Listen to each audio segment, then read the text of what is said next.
The विजय अकॅडमीमध्ये तुम्हा सर्वांचं स्वागत आहे. तर आजच्या व्हिडिओमध्ये आपण बघणार आहे की ॲडमिशनसाठी तुम्हाला कोणकोणते डॉक्युमेंट्स तिथे घेऊन जायचे आहेत कॉलेजला. तर सगळ्यात पहिली गोष्ट म्हणजेच काय की तुमचं जे कॅप राउंडचे जे रिझल्ट लागतो आणि त्याच्यामध्ये तुम्हाला सीट अलॉटमेंट होते. त्याच्यानंतर तुम्हाला ती सीट ऑनलाईन जाऊन तिथे ॲक्सेप्ट करावी लागते. त्याच्यानंतर तुम्हाला 2 दिवसामध्ये तिथे कॉलेजवरती जाऊन तिथे ॲडमिशन घ्यावी लागते. तर त्याच्यासाठी तुम्हाला काही इम्पॉर्टंट डॉक्युमेंट्स द्यावे लागतात तिथे ॲडमिशनसाठी. तर आजच्या व्हिडिओमध्ये मी तेच तुम्हाला सांगणार आहे की ॲडमिशनसाठी कोणकोणते डॉक्युमेंट्स तुम्हाला घेऊन जायचे आहेत. तर याची मी लिस्ट काढलेली आहे. याच्यानुसार तुम्ही तुमचे जे डॉक्युमेंट्स आहेत ते प्रिपेअर करून तिथे तुम्ही घेऊन जाऊ शकता. तर कॅप राउंड 1, 2, 3 असो, याच्यामधल्या कोणत्याही तुम्हाला जर कॉलेज अलॉट झालं असेल आणि तुम्हाला ॲडमिशनसाठी जायचं असेल तर तिथे कोणकोणते डॉक्युमेंट्स राहतात हे मी तुम्हाला सांगत आहे. तर जितके पण तुमचे मित्र असतील जे कॅप राउंड इंजिनिअरिंगसाठी अप्लाय करत असतील तर त्यांच्यासोबत हा व्हिडिओ नक्कीच शेअर करा, त्यांना मदत होईल. तर सगळ्यात पहिली गोष्ट म्हणजेच कोणकोणते ॲडमिशनसाठी आपल्याला आधी डॉक्युमेंट्स रेडी ठेवायचे आहेत. तर कॅप राउंडमध्ये कॉलेज अलॉट झाल्यानंतर रिपोर्टिंग करताना काय लागेल, आपल्याला डॉक्युमेंट्स व्हेरीफाय केले जातात आपले तिथे कॉलेजमध्ये.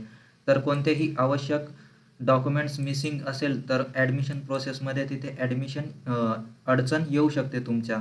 तर तुम्हाला काय करायचं आहे, कॉलेजला original documents plus Xerox copy तिथे दोन्ही द्यावे लागतात.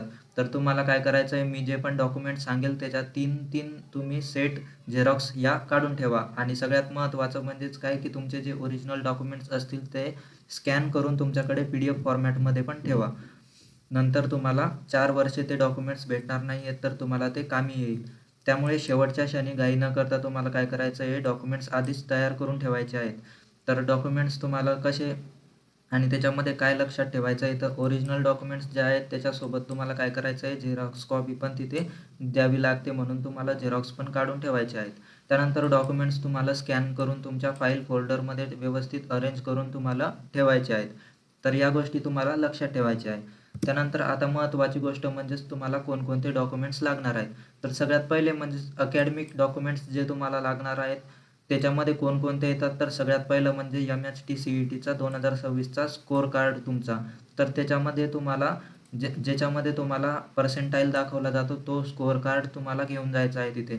त्यानंतर दुसरं म्हणजे SSCचं 10th जी तुमची मार्कशीट राहते ती आणि पासिंग सर्टिफिकेट हे तुम्हाला तिथे घेऊन जायचं आहे. त्याच्यामध्ये डेट ऑफ बर्थ आणि अकॅडमिक व्हेरिफिकेशनसाठी हे लागेल तुम्हाला तिथे. त्यानंतर HSCचं जे 12वीचं मार्कशीट राहतं ते पण तुम्हाला घेऊन जायचं आहे. तर हे इंजिनिअरिंग ॲडमिशन एलिजिबिलिटीसाठी मॅन्डेटरी असतं, म्हणून हे तुम्हाला लागेल. त्यानंतर स्कूल लिव्हिंग सर्टिफिकेट म्हणजेच LC किंवा TC आपल्याला तिथे लागेल, तर याच्यामधून एक डॉक्युमेंट तुम्हाला घेऊन जायचं आहे. तर मागील शाळा सोडल्याचा अधिकृत पुरावा म्हणून तुम्हाला हे डॉक्युमेंट तिथे द्यावा लागतो. त्यानंतर येतं, जर तुम्ही JEE मेन्समधून जर तुम्ही घेत असाल तिथं, तर तुम्हाला काय करायचं आहे, JEEचा स्कोअर कार्ड जो आहे तो तुम्हाला घेऊन जायचा आहे. तर हे झाले अकॅडमिक तुमचे डॉक्युमेंट्स जे तुम्हाला न्यावे लागतील कंपल्सरी. तर हे तुम्हाला एकदम प्रॉपर अरेंज करून ठेवायचे आहेत PDF फॉर्मॅटमध्ये, किंवा तुम्हाला याच्या झेरॉक्स मारून पण तिथे तुम्हाला न्यायचे आहेत.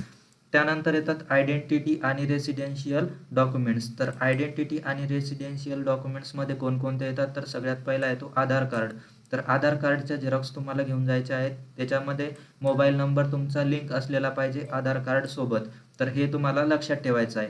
त्यानंतर डोमेसाईल सर्टिफिकेट तुम्हाला घेऊन जायचं आहे, जे महाराष्ट्र स्टेट कॅन्डिडेट असल्याचा पुरावा तुम्हाला दाखवतो. त्यानंतर येतं नॅशनॅलिटी सर्टिफिकेट. याच्यामध्ये किंवा डोमेसाईल आपण त्याला बोलतो, तर याच्यामध्ये पासवर्ड आणि बर्थ सर्टिफिकेट पैकी कोणताही एक तुम्हाला चालेल. तर नॅशनॅलिटी सर्टिफिकेटमध्ये तुम्हाला हे घेऊन जायचं आहे. तर अशा प्रकारे हे जे 3 डॉक्युमेंट्स आहेत हे खूप महत्त्वाचे येतात तुमच्या आयडेंटिटीमध्ये.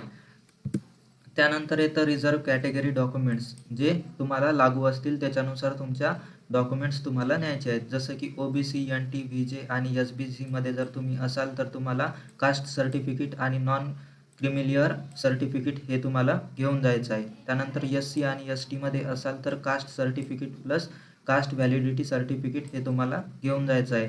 त्यानंतर EWS आणि PWDमधून असाल तर त्याच्यामध्ये तुम्हाला EWSचं सर्टिफिकेट, इन्कम सर्टिफिकेट आणि डिसॅबिलिटी सर्टिफिकेट हे 3 सर्टिफिकेट तुम्हाला घेऊन जावे लागतील याच्यासोबतच. त्यानंतर डिफेन्समध्ये जर असाल तर तिथे एक्स्ट्रा तुम्हाला डिफेन्स सर्टिफिकेट पण घेऊन जायचं आहे. तर अशा प्रकारे तुम्हाला काय करायचं आहे, हे सगळे जे डॉक्युमेंट्स आहेत हे सगळे तुम्हाला रेडी ठेवून तिथे घेऊन जायचे आहेत. तर लक्षात काय ठेवायचं आहे, कॅटेगरी संबंधित सर्व सर्टिफिकेट व्हॅलिड असावेत, सगळे व्हॅलिड असावेत तुमचे सर्टिफिकेट. त्यानंतर एक्सपायर सर्टिफिकेट स्वीकारले जाणार नाहीत तिथे. तर तिथे व्हॅलिडिटी बरोबर डेट्स वगैरे तुम्हाला बरोबर बघून घ्यायचे आहेत. तर याच्यानंतर रिझर्व्ह कॅटेगरीचे डॉक्युमेंट्स झाले. याच्यानंतर रिपोर्टिंगसाठी आवश्यक असणारे जे डॉक्युमेंट्स आहेत ते पण तुम्हाला घेऊन जायचे आहेत. जसं की रिपोर्टिंग इसेन्शियल कोणकोणते आहेत, तर अलॉटमेंट लेटर तुम्हाला सगळ्यात पहिले तिथे इम्पॉर्टंट आहे. तर कोणतं कॉलेज तुम्हाला अलॉटमेंट झालं आहे त्याची प्रिंटेड कॉपी तुम्हाला घेऊन जायची आहे. सीट ॲक्सेप्टन्स कन्फर्मेशन रिसिप्ट, जी तुम्ही पेमेंट केलं असेल सीट ॲक्सेप्ट करताना ती रिसिप्ट तुम्हाला घेऊन जायची आहे. त्यानंतर पासपोर्ट साईज फोटो न्यायचे आहेत 4 किंवा 6 तुमचे. त्यानंतर TFWS कॅन्डिडेट असल्यास तुम्हाला काय करायचं आहे, इन्कम सर्टिफिकेट आणि पॅरेंट इन्कम प्रूफ तिथे घेऊन जायचं आहे. कारण TFWS हा एक चांगला ऑप्शन आहे, त्याच्यामध्ये तुम्हाला कमी फीज तिथे द्यावी लागते कॉलेजमध्ये. तर असे तुम्हाला हे सगळे रिपोर्टिंगचे कागदपत्र तिथे घेऊन जायचे आहेत. त्यानंतर बेस्ट प्रॅक्टिसमध्ये तुम्हाला काय लक्षात ठेवायचं आहे की ओरिजिनल डॉक्युमेंट्स वेगळ्या फोल्डरमध्ये तुम्हाला ठेवायचे आहेत. झेरॉक्स कॉपी तुम्हाला वेगळ्या फोल्डरमध्ये ठेवायच्या आहेत आणि प्रत्येक डॉक्युमेंटच्या तुम्हाला 2 ते 3 झेरॉक्स कॉपी तिथे सेट तुम्हाला काढून घेऊन जायचं आहे सोबत. तर लागल्यास तिथे तुम्हाला 2 सेट तिथे सबमिट करावे लागतात आणि ओरिजिनल डॉक्युमेंट्स पण तिथे द्यावे लागतात. तर एक सेट तुमच्याकडे असला पाहिजे आणि PDF फॉर्मॅटमध्ये पण तुमच्याकडे बॅकअप असला पाहिजे डॉक्युमेंट्सचा. तर अशा प्रकारे तुम्हाला या सगळ्या गोष्टी तिथे घेऊन जायच्या आहेत.